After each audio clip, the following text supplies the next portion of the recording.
This evening, first, a new giant in our waters. The ONE GUYANA FPSO has docked in the Stabroek Block, ready to pump 250,000 barrels of oil a day and push national output towards 900,000. We'll show you how the fourth production vessel could fuel jobs, local businesses, and the street festival celebration next month. Plus, custody death mystery. A man beaten by a mob, rescued by police, then dead in a cell hours later. Delon Lawrence's family wants to know why officers never took him to a hospital. We'll piece together the conflicting stories and ask who is accountable. Also, safe community, safe country hits Region 3. President Ali promises streetlights, security cameras, new roads, and an e-learning hub for Good Fortuin, plus electronic ticketing to tame speeding on the West Bank Highway. What residents can expect first. Meanwhile, over 700 new faces in white coats. The Ministry of Health hybrid program graduates its largest class of nursing assistants. Hear the valedictorian story from Linden and how the government's hospital building blitz aims to put world-class care within everyone's reach. And horror in Plateau State, Nigeria. Dozens buried in mass graves after overnight raids leave families slain in their sleep. Another grim chapter in a conflict fueled by ethnic tension and shrinking resources. Stay tuned. These stories and more tonight on Headline News Update.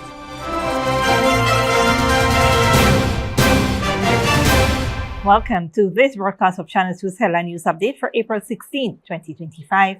I am Baby Bacchus. Thank you for joining us. First up, the government of Guyana has welcomed the arrival of the ONE GUYANA floating production, storage, and offloading vessel, marking a major milestone in the country's offshore oil industry and national development. Built by SBM Offshore, the vessel will support ExxonMobil's Yellowtail development in the Stabroek Block, with production expected to begin later this year. First Lady Arya Ali, godmother of the ONE GUYANA FPSO, expressed pride and gratitude at the vessel's arrival, calling it a powerful symbol of Guyana's progress in the oil and gas sector. She noted that the vessel completed its 56 days and 11,000 nautical miles journey from Singapore on schedule and represents the country's bright energy future. The FPSO has a production capacity of 250,000 barrels of oil per day and can store up to 2 million barrels, pushing total daily output in the Stabroek Block to 900,000 barrels. This is the fourth FPSO to arrive in Guyana, joining the Liza Destiny, Liza Unity, and Prosperity vessels. The project reflects growing confidence in Guyana's energy sector and the strong partnership between the government and co-venturers ExxonMobil, Hess, and CNOOC. Minister of Natural Resources Vikram Bharat hailed the vessel's arrival as a powerful symbol of progress, highlighting its potential to create jobs, generate local business opportunities, and increase revenues for national development. Local companies Zico, Infab, and Guyana Oil and Gas Support Services contributed steel fabrication to the FPSO, underscoring the project's impact on local industry. To celebrate the milestone, a Yellowtail local street festival is planned for May 3rd, featuring local talents, live entertainment, a drone show, and activities for children. ExxonMobil Guyana production manager Huzifa Ali lauded the collaboration between the company, government, and partners, saying the project represents a key step in shaping the energy landscape of Guyana.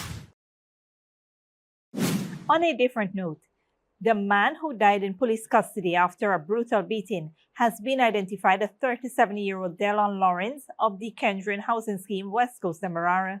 His sister confirmed his identity after seeing a photo posted by the Guyana Police Force. Lawrence reportedly died on March 16 at the La Parfait Harmony Police Station. A post-mortem confirmed he died from blunt force trauma to the head, resulting in subdural hematoma. Conflicting accounts have emerged about the incident. One version claims villagers beat Lawrence after he allegedly stabbed two people during a confrontation on a minibus at Lagrange Old Road. Another suggests he was attacked in Stanleytown after an attempted robbery and stabbing of two women. Despite both versions, the police rescued Lawrence from the mob and took him into custody. He later died at the station. The family are now seeking answers from the authorities as to why the police did not take him for medical attention. Police have yet to issue an official statement on the circumstances surrounding his death. His family is demanding clarity. In other news, residents of Good Fortuin Region 3 will soon see significant improvements in community safety and public infrastructure, President Dr. Mohamed Irfan announced during a public meeting on Monday. As part of the government's Safe Community, Safe Country initiative, streetlights and security cameras will be installed throughout the area. So I want to assure you that whether you are from Parfaith or Good Fortune or the surrounding areas in this NDC, that we have launched a program through which we'll be putting lights on every single street, every single pole, in every single street, and on every highway. Not only are we going to put the lights, we're going to continue putting cameras in all strategic areas for the security and safety of people. The president also committed to assigning a permanent mini excavator from the National Drainage and Irrigation Authority to maintain the community's drainage system. Additional upgrades include drilling a new ultra-deep water well, completing a stalled coker project under a new contractor, and constructing 2 major roads and bridges, projects now out to tender. President Ali also revealed plans to rehabilitate the community center, converting it into an e-learning hub, offering second chance CXC classes for youths, with stipend and guaranteed jobs for those pursuing nursing qualifications. The president also announced that Region 3's highway will soon be integrated into the National Electronic Ticketing System to improve road safety. Stick around when we return. Only licensed dealers are permitted to buy gold in Guyana. Ministry warrants and GDF helicopter deployed to assist in week-long Linden fire.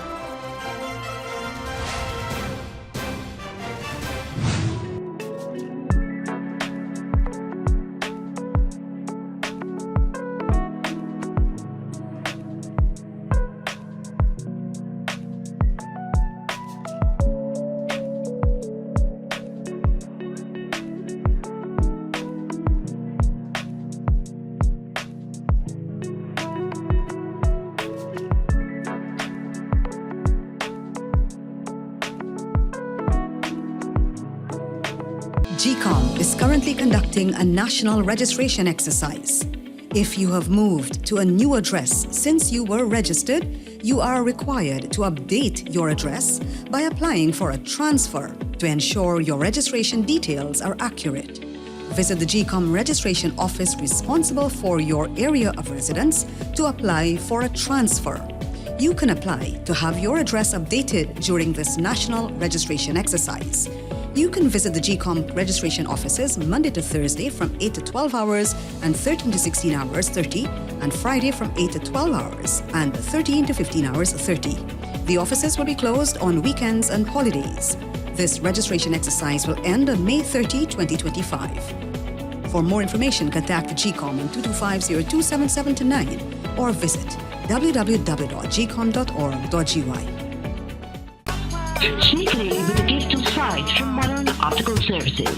Let our professional team examine and prescribe what's best for your eyes. Our smiles make fashionable faces. See us for a full line of optical services, including brand name and prescription eyewear.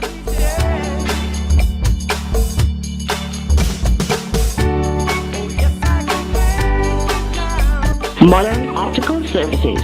316 Mill Street, Georgetown. Telephone 226-1082. Good girl forget things. What's the problem, Granny? I want money for borrow for those surgery. I was dancing and I fall and fracture my hip. If you need some quick money, you should check Lender's Jewelry and Pawn Shop. Lender's Jewelry and Pawn Shop, Lot 238 South Road, Border, Georgetown. Get jewelry made to order in just 72 hours. We also accept vehicles. Lender's, best rates, longest payback period. Boys, I get through. Plus, I could dance again. Lender's Jewelry and Pawn Shop. Welcome back.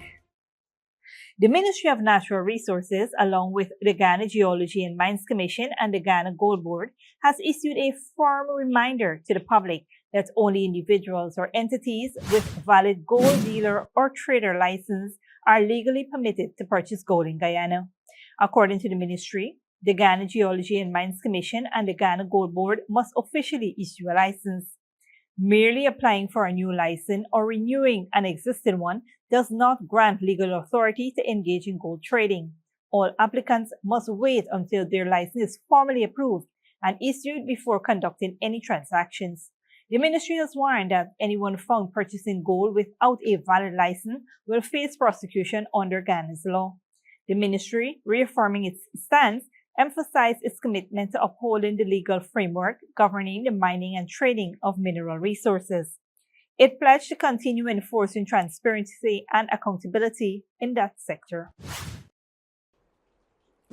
In other news, the Ministry of Health has graduated 763 nursing assistants, the first cohort under its hybrid training program, significantly strengthening Guyana's expanding healthcare system. The one-year program began online before transitioning to practical sessions and achieved an 87% completion rate, with the highest number of graduates from Region 6. At the National Cultural Center graduation ceremony, Minister of Health Dr. Frank Anthony urged the new professionals to view their achievement as the beginning of a more extraordinary journey, stressing the importance of empathy and compassion in healthcare. Some graduates spoke with DPI and shared personal stories of inspiration, highlighting the emotional drive and passion behind their choice to enter healthcare. I'm from Maikobi, Region 8, not far from Madhya, and I just finished the NA program. I just want to elevate myself, in serving my people and my community. When I did this for my mom, my late mom, my mom would have gotten ill. Since in my childhood days, she was mentally ill as well as other sickness. And I literally grew up watching. There was no one in the family that could have literally taken care of her. I'm a prison officer and I recently joined the medical field. So in order for me to be a professional as a nurse and person over there, I decided to go along with this training to give me more knowledge about the medical field. I'm from Region 3, Tushin, because I love caring for people and I believe it's important to show the love and care to any person, child, elderly, and so forth. Start the next program, which would be midwifery. The valedictorian of this year's hybrid nursing assistance training program hails from the mining town of Linden. I'm from the mining town of Linden. I'm here because I am the valedictorian for the first hybrid nursing program. Words can't express how I felt, but God knows best. The next step, not only for me, but for my colleagues, because we work as a team. Teamwork is everything. The next step for us is to move to the next level, which is registered nurse. This graduation aligns with the government's broader goal to build a world-class health system supported by major infrastructure projects, including 6 new regional hospitals, a state-of-the-art pediatric and maternal facility at Ogle, and a modern New Amsterdam hospital with a medical school. 4 additional hospitals are planned in the interior regions, reflecting the government's commitment to improving healthcare access and quality across the country. Moving on, a week after a massive fire broke out at the sawmill waste site in Amelia's Ward, Linden, efforts to extinguish the persistent blaze have intensified with aerial support from the Ghana Defense Force. Earlier today, a GDF helicopter was deployed to assist in dousing the flames that continue to smolder across the expansive area. The fire began on April 9th and has proven difficult to fully extinguish due to the large volume of highly flammable waste materials stored at that location. Despite containment efforts by the Ghana Fire Service, aided by local authorities and the Civil Defense Commission, thick smoke continues to affect nearby communities, especially residents in Obama Drive and surrounding areas. The aerial intervention comes as part of a wider multi-agency response to curb the environmental and health impact of the ongoing fire. The GDF helicopter conducted water drops over active hotspots. The Environmental Protection Agency is monitoring air quality, particularly for carbon monoxide levels, and has indicated that evacuation plans are in place should conditions worsen. The EPA Executive Director Kemraj Parasram has also hinted at the need for long-term measures, including the possible relocation of sawmills and improved waste management practices in Linden. Discussions are ongoing to identify suitable alternative locations for waste disposal to prevent similar incidents in the future. The fire has been burning for several days due to the depth of the waste materials and limited access to some burning areas. The agencies on the ground continue to coordinate, and authorities have urged residents to stay indoors where possible and report any respiratory distress to local health officials. As the situation unfolds, the government reassures the public that all necessary resources are being mobilized to extinguish the fire and protect public health and property fully. Though going after the break, Harvard University defies Trump's demands, faces $2.3 billion in funding cuts, and Jamaican murder fugitive captured in U.S. after escaping custody twice in the Caribbean. Sneakily with a gift of sight from Modern Optical Services. Let our professional team examine and prescribe what's best for your eyes. Common smiles make fashionable faces. See us for a full line of optical services, including brand name and prescription eyewear.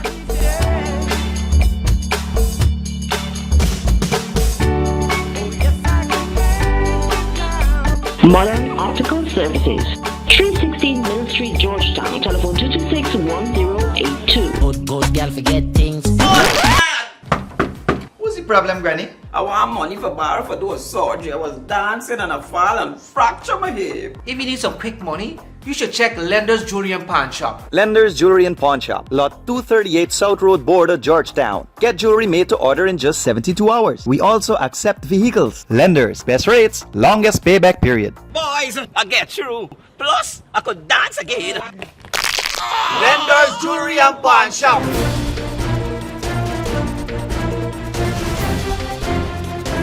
Welcome back. Now we take a look at what's happening in the region and around the world.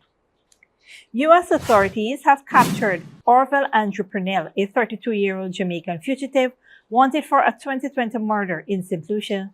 Purnell, who escaped custody twice, once in St. Lucia and again in Jamaica, was arrested on April 4th in Savannah, Georgia by ICE and ATF agents. He faces U.S. weapons charges and will be extradited to St. Lucia to stand trial for the killing of Klaus Alfred. Meanwhile, in South America, Peru's former president Ollanta Humala and his wife Nadine Heredia have been found guilty of money laundering in a landmark ruling. The couple was convicted as part of the wide-reaching car wash investigation, a massive corruption probe involving the Brazilian construction giant Odebrecht, which admitted to paying millions in bribes to presidents, politicians, and executives across Latin America. Al Jazeera's Mariana Sanchez reports. After more than 3 years on trial, former President Ollanta Humala was sentenced to 15 years in prison along with his wife Nadine Heredia. The majority declares Ollanta Humala and Nadine Heredia co-authors of the crime of aggravated money laundering against the Peruvian state.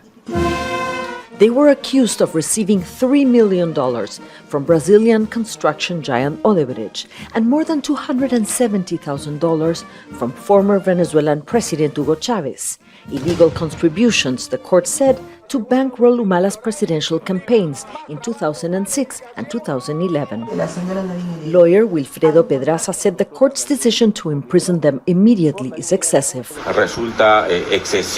The immediate execution of a ruling in the first instance is excessive. They have the right to the presumption of innocence, the right to the second instance. I request that you review the sentence. It is extreme. But the former president was immediately taken into custody. His wife Nadine took asylum at Brazil's embassy. They deny any wrongdoing. Prosecutors say while the car wash corruption case that showered politicians and executives around Latin America with more than $800 million in bribes has nearly collapsed in Brazil, Peru's judiciary did not follow the same fate. Even though the Brazilian justice system wants to nullify these proceedings, we carried out an autonomous collaboration process, independent of the collaboration processes carried out by the officials or directors of the Odebrecht company.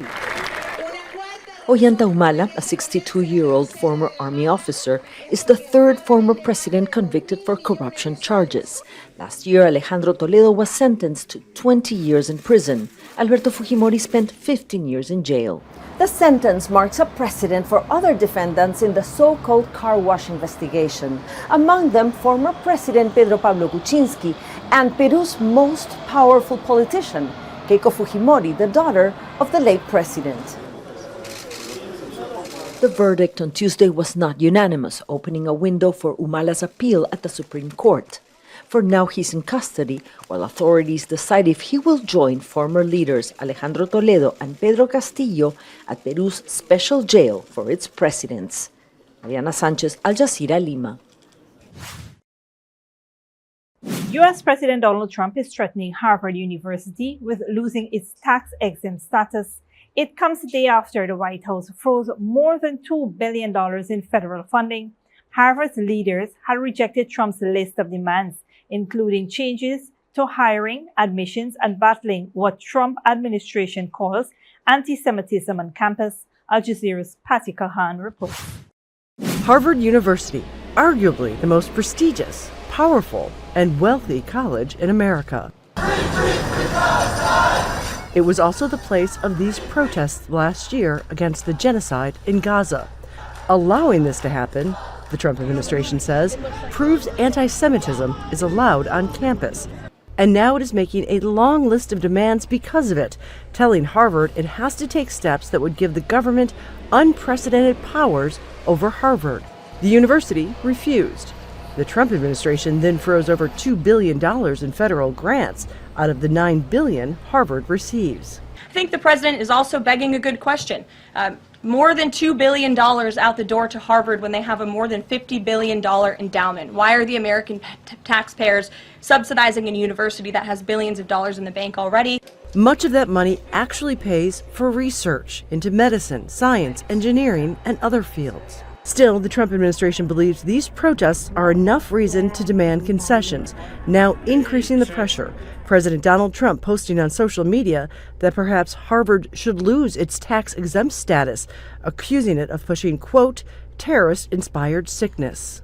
There's no effort to actually fix the problem. And Arima Bargata is a Harvard graduate and once led the Justice Department office that investigates discrimination on college campuses.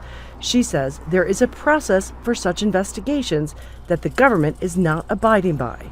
You do need to actually do an investigation. You do actually have to have findings and evidence that someone has actually engaged in harassment and that harassment has not been properly addressed. And then there has to be an effort to engage a school or institution of higher education before you ever think about threatening or much less terminating federal funding. And so they've skipped all of those steps. The Trump administration has been targeting universities for weeks. Harvard is the first to promise to fight back. Which side wins in court will have huge implications for the future of higher education in the country. Patty Culhane, Al Jazeera, Washington. Finally, dozens of men, women, and children were buried in mass graves after a deadly attack in central Nigeria.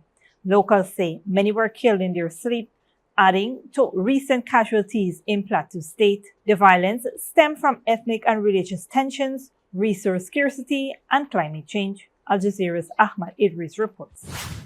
The victims were men, women, and children. They were buried in mass graves, not the dignified way their families would have wanted. People here say many of them were murdered in their sleep. We were sleeping when we heard gunshots. They started shooting from a nearby village before arriving at our village, shooting and killing people as they moved. They add to the 52 people killed last week in the same area of central Nigeria's Plateau State. The violence is fueled by ethnic and religious tensions on one hand, and shrinking access to land and resources, as well as the impact of climate change on the other. It started up with concerns about discrimination leveled by the non-indigenous against the indigenous, and then it started off from that footing. But over time, it has metamorphosed into pure criminality and terror attacks, in seeing that, large numbers of people are being displaced from their communities. President Bola Tinubu has called for a speedy and fair resolution of the underlying causes of this decades-long crisis. And as the families of the victims say their last farewell, there are fears of more attacks or retaliation that usually follow such violence in this region. Officials say security has been stepped up around communities. But most often, perpetrators of the violence find a way to launch their attacks. Ahmed Idris, Al Jazeera, Abuja. This brings us to the end of our regional and global news coverage. Up next is the 30-minute forecast.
And that's it to TV2 Headline News for this Wednesday evening. As we take our leave, we invite you to follow us on Facebook and YouTube. You can tune in tomorrow at 6:30 a.m. for a rebroadcast and at 7 p.m. for more news. Until then, please take care of yourself and each other.